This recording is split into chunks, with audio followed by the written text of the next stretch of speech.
Hello guys, Guy9 here with Let's Play Pokemon Crystal. In the last episode, we, for all intents and purposes, finished up all of our business around Goldenrod. And first off, I want to go ahead and do this real quick. I want to go ahead and teach Dig, a TM that we've gotten a while back, to Elica because I need to teach the solid ground type move. Because it really needs one right now. That's funny, Umbra can actually learn it too. Alright, let's see. Defense Curl, I guess. Don't really need that. Don't use it. But yeah, I'll be showing off this move in this video because of some of the stuff that we're going to be doing around here. And also, I'll note that I've trained Nova up to speed, and gonna have to start with Elica, ideally.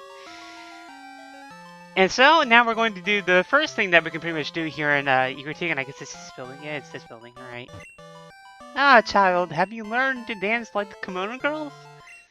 If you go to their dance studio, an old man will give you something nice, I hear. I've always kind of wanted to wear a kimono. Oh, anyways, this is the first of things we can do here, the Kimono girl house, or whatever. And you'll see this old guy here with his, I think Rhydon. I always challenged him, but I never even left a scratch. Lastly, if you can defeat all the Kimono girls, I'll give you a gift. Yeah, it is a Rhydon. Kind of surprising how he hasn't won a single battle with a Rhydon. But, yeah. Alright, I'm hoping I'm getting the right order here. I think at the top of... Yeah, at the top of them. You like my dance? I'm good at Pokemon, too. Now, hopefully I want to do this in a precise order. But anyways, now I'll start to see first of the Kimono girls. And there are two important things with these people. First is that... Oh, shoot, I went the wrong direction, I think. I was supposed to be fighting a Flareon first. Alright, well, never mind. Well, Jolteon kind of works anyways for my purposes. Basically, all the... they go to the same attack. All the Kimono girls essentially have one of each of the Eevee evolutions. So you'll be getting kind of a nice little showcase of Eevee here. And so, yeah, the first one we had is actually the one that I dealt with in the last project, which is Jolteon, the electric version. Does it come with some speed, of course, because it's electric type, and plus it learns this like pin missile. Not much of an issue here though, because honestly, early on in levels, the Eevee evolutions don't really have that diverse of a moveset. Like I was training Nova up, and Mom's gonna call us again. And I trained Nova up, and it only learned one fire type move, and it took all the way to level, well, right where it is right now, basically. I can't remember if it was like it happened at 18 or 60, and so I'm not entirely sure what the order is. Like, Cerebi had Flareon starting, so that obviously isn't right. So, see, I guess I'll put Umbra out. That's the safe bet, I guess. But, yeah, right now, at this point, an Eevee's moveset is basically going to be Tackle, Tail Whip, Sand Attack, and then, if it's evolved, assuming it grew up evolved, then, you know, it's moved. And, oh, look, it's Vaporeon, the other Eevee evolution that we've seen before. So, yeah, the one that I personally used in my party, and the one who's, the party sprite they actually fixed in this game, because in the last game, its head looked weird when you looked at it from the behind, but... And yeah, see, it's just gonna use Sand Attack again. The one claim to fame that I remember about Vaporeon is that it has the highest HP stat out of all Eevee evolutions, and I believe that includes the 4th generation Eevees as well, which are Glaceon and Leafeon. And it does have a bit of special stats to it as well, so... I would say it's a bit more of a tankish kind of Eevee, but it definitely served me well. It had really good special stats, so like... Oh wow, look at that critical hit. So, like, I was able to teach it stuff like Ice Beam. Very, very useful Pokemon if you need a solid water type on your team. Not that it really matters. You're stronger than you look. Well, thank you. Give me your money. Alright, now the red Kimono girl. Isn't my parade pretty? Oh, Pokemon battle. Oh, alright, jeez, I guess. And if I'm right about the path I'm going, this is going to be the first of the Johto Eevee evolutions. And Zuki. But yeah, here we go with Umbreon, the Dark-type Eevee. Personally, I've never actually used this Pokemon, like, solidly in my Pokemon party. This is the earliest Dark-type Pokemon that you can get in this game. And I'm sending out Nidorina because Nidorina actually has a move that's super effective against it. assuming it hits. Which it didn't there. Alright. But yeah, we haven't really got to much talk about Dark type. Dark type, honestly, I feel as though it was invented pretty much because of the overpoweredness that the Psychic type Pokemon had in the last game. Can you please get a hit? I mean, come on. But anyways, Dark type Pokemon are super effective against Psychic type Pokemon, which is their main threat. They're also super effective against Ghost type Pokemon as well, giving them yet another weakness. But there are two weaknesses that Dark types have. The first is actually similar to Psychic type Pokemon, which is Bug. Don't know how that makes sense, but yeah, Bug types. And the more well-known one is the one I'm taking advantage of right now, which is the Fighting type one. I'm surprised Umbreon hasn't gone for an offensive move yet. I know it knows Tackle at least. Honestly, I need to go through like a playthrough of the second generation, or hell, maybe even Heart Gold, Soul Silver, and just like go with an Umbreon, see how it goes. Because honestly, I have like no experience with an Umbreon. In fairness, I've had no experience with a Flareon either, so that's going to be pretty interesting. But anyways, I believe Umbra's still out front, so now Umbra will finally be of use for this trainer, which is going to be the other of the new Eevee evolutions. And it is Espeon, the Psychic type. Of course, since it's a Psychic type, it doesn't have a bit of speed to it, and of course its special stats are really good. It does learn some pretty decent Psychic type moves too, so it is a very handleable Pokemon. I believe I used Espeon in like probably my first run through, or like even my first or my second run through of Gold and Silver, and it worked pretty well. It is a very good Pokemon. Like if you want a strong Psychic type, then you won't go wrong with Espeon. Honestly, you won't really go wrong with any of the Eevee evolutions, but yeah. But yeah, I believe I've used Jolteon before, at least to some extent. I've used Vaporeon, obviously, and I have used Espeon, although it's been a while, and now Umbra's going to start missing. Great. At least this one's tackling. And I should go ahead and note how they evolve, too. As you remember, the original 3 Eevee evolutions, they evolved with stones. Like Flareon for Fire type, and oh look, it needs its Psychic type move. Oh, can I at least kill this thing before I... Come on, Umbra! Oh god, I'm gonna be risking it. Alright, let's risk it. Okay, good, it hit, finally. Alright, but yeah, the old three you know about. The new ones, though, Espeon and Umbreon, their evolutions are based off the happiness system, which was introduced in this game. Well, I mean, in fairness, it was introduced in yellow, but like the actual system for it is established here. And let's see. No, I didn't mean to hit stats. Gotta get used to Dig being in the menu thing now. But basically, what happens is that the Espeon and Umbreon are generated by getting your raising the happiness level of your Eevee, and then when it's sufficiently high enough, it will evolve once it levels up. And yeah, here we go with Flareon, the last of the ones. The one I'll be showing off a little later on. But yeah, basically, it's actually kind of clever what they did with Espeon and Umbreon too, because the time of day that your Eevee evolves, through happiness of course, determines what form it takes. Espeon during morning or day, and Umbreon during night. Like, it's kind of what made Umbreon a bit of a problem for me in the past, like when in my childhood and stuff like that, because I mean, more often than not, you were playing this game during the day, like when you were a little kid, so... yeah. But anyway, we've defeated the last of the Kimono girls now that we were done talking with Eevees. And then we're going to find out the real reason why we wanted to fight these girls. We're going to go ahead and, well, let's start with you first. Kimono girls are so beautiful. They have to go through rigorous training. And they have to learn to follow customs before appearing in public. But if you love something, anything is possible. Yeah. Alright, but yeah, let's go ahead and talk to this guy. Let's say, the way you battled, it was like watching a dance. It was a rare treat to see. I want you to have this. Don't worry, take it. And we receive HM03, which is for the ever important and ever useful Surf HM. Unfortunately, we don't have the badge for Surf yet, but still, very powerful water type move, and allows us to travel along the sea. And says he wants a Pokemon that can surf and dance.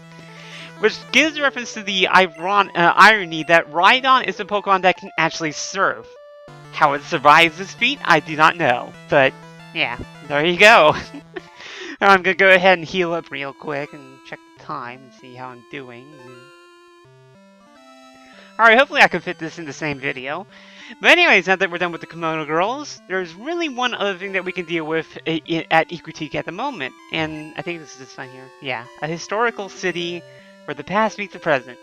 Yeah, this is a very traditionalist kind of city, although I really do like its design. But yeah, Ecruteak has 2 towers. One in each east and west. And that's kind of a main theme here in this town. The thing is, though, is that... Oh, hold on. Lake of Rage. You have to wonder how they came up with that name. Let's see. Burn Tower. It was destroyed by a mysterious fire. Please stay away, as it is unsafe. Let's talk to this girl. The tower that used to be here. My grandma told me it used to be much taller. Well, let's check it out. Oh, wow, it actually has burn damage now. But yeah, here's the first of the towers, the western tower. No, God, someone's gonna stop us. Oh, this is the Unseen guy I was hearing about. I think that's how his name is pronounced. I'm on the trail of a Pokemon named Suicune. I don't know how to pronounce that one. And you are? Autumn. Glad to meet you. I heard rumors that Suicune is in this burnt tower, so I came to look. But where exactly could it be? Well, I don't know. But there is one important guy here as well, as you'll notice to my right, who has a rather odd sprite. It's Morty, who is the Ecruteak gym leader. And you're probably wondering, well, what is he doing here? Well, I believe in Pokemon Crystal, and they did this in Heart Gold and Soul Silver. You have to deal with the business here at the Burn Tower first before you can actually challenge him. So there is... Oh god, he's here. And oh god, Rattata's here. So yeah, you can probably guess where this is going a bit. The thing about this place is that they definitely simplified it compared to Gold and Silver, because in Gold and Silver there were actually a few Fire Breather trainers here, and oh shoot, Rock Smash Rock. Well, I guess we'll be coming back for that item later on, because I don't want to teach anyone about Pokemon Rock Smash right now. And I think I'm going to go ahead and pull out a Repel for this moment. But like in the last, in Gold and Silver, like there are actual trainers in here, and like the place is goldish kind of looking, and there are random spots that you can fall down in this place. But not in the Crystal version. No, you really have to fight your, you have to fight your rival when you first enter in Gold and Silver. But in Crystal and Heart Gold and Soul Silver, he's going to be in that center there. And of course, our business is going to take us to the center. Right? And this, right, there he is. You know, this is us. Oh, it's you. Oh, hi. I came looking for some legendary Pokemon that they say roosts here. But there's nothing here. Nothing after all the trouble of coming to this dump? No way. It's all your fault. What? Seriously, how does he jump to these conclusions? Alright, well, anyways, our third battle with Geo, and he has a 4th Pokemon now. But first off, he's going to send out Haunter, which is his Ghastly that's evolved now, level 20. Let's see how this goes again. Oh, and he's just going to use Curse. That's an issue. Hopefully I can kill this thing quickly. Oh shoot, that's going to take at least 3 hits. Alright, this is going to be a problem. Alright, well, I guess I can go ahead and explain Curse. Curse is a really, really weird move. It has no official type, and how it works is that... damn, just so close. If a Pokemon other than a Ghost type uses it, then it'll boost its defense and attack stats by 1, and it will lower its speed by 1. If a Ghost uses it though, first it'll sacrifice half of its HP, and then pretty much every time that the target Pokemon is cursed, it'll lose a quarter of its health. So it can be very destructive. But luckily Umbra's all done here, so let's go ahead and send out Elga for Magnemite, which I think is the new one in this party. I can't remember. But yeah, Zubat was the other one, so yeah, this is the new one. Electric and Steel type, this is gonna be over pretty quickly. And he goes to Supersonic. Well, you lose. 6 times multiplication damage. Let's see what this does. And yeah, it's the hit. That wasn't gonna end any other way, honestly. Alright, well here's his Zubat again. Zubat again, not much of an issue. Go ahead and stick Butterfree out on this thing so it can't do anything to us at all unless it uses Supersonic. Because I don't think it's learned Wing Attack. I don't think it learns Wing Attack until it becomes Golbat, honestly.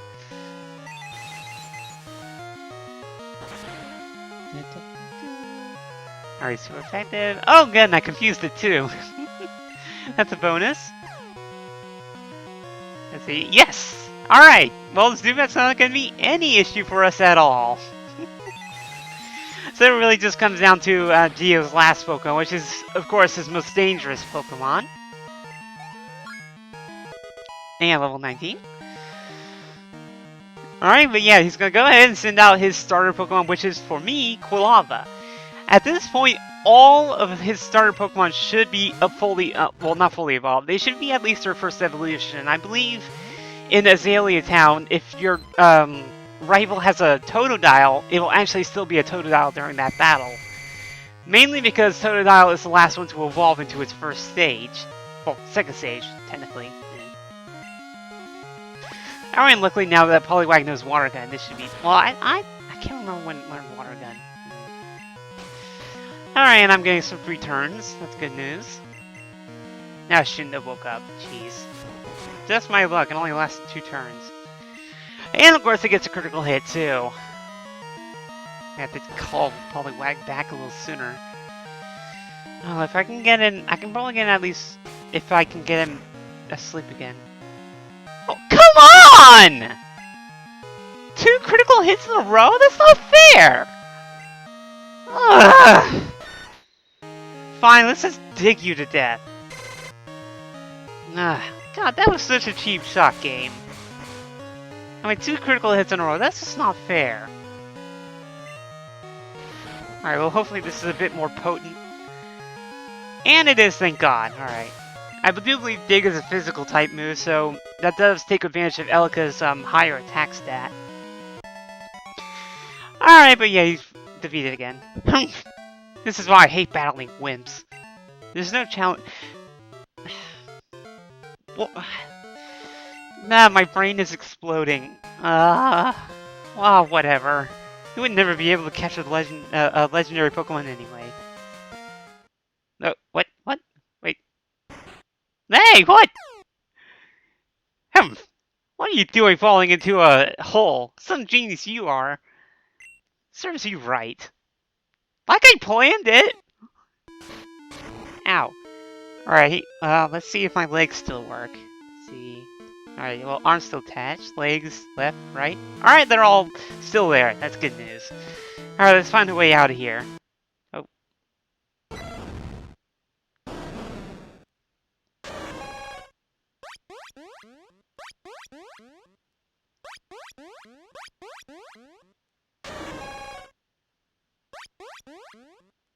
Oh, that was interesting. What were those things?